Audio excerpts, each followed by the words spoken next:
projectile motion ဆိုတာကဘာလဲဘောလုံးတစ်လုံးကိုအချိန်ယူပြီးတော့မြောက်ကိုကန်လိုက်မယ်ဆိုရင်ဘောလုံးကမြင်းကွေးလမ်းကြောင်းအတိုင်းရွေ့သွားတယ်ဒီလိုဘောလုံးရွေ့ရှားမှုမျိုး projectile motion လို့ခေါ်တယ်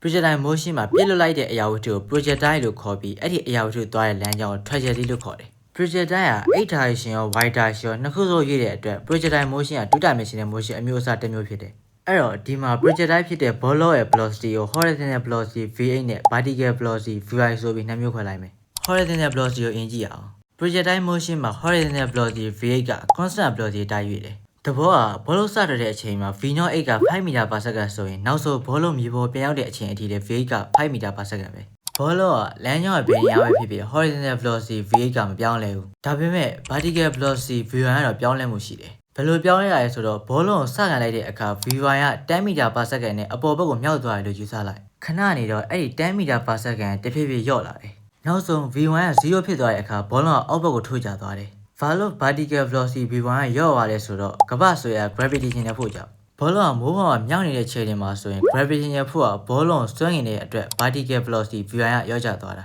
အဲ့ဒီအားကြောင့်ဘောလုံးက 9.8 meter per second square ဆိုတဲ့ constant အစာရွေးခြင်းနဲ့အောက်ဘက်ကိုထိုးဆင်းသွားတယ်ခုန horizontal constant velocity နဲ့ခု vertical constant အစာရွေးခြင်းနဲ့ခုကဘောလုံးကိုမြေခွေအတိုင်းရွေ့အောင်တနည်းအားဖြင့် projectile motion ဖြစ်အောင်ဆောင်ရွက်ပေးတာပဲဖြစ်တယ်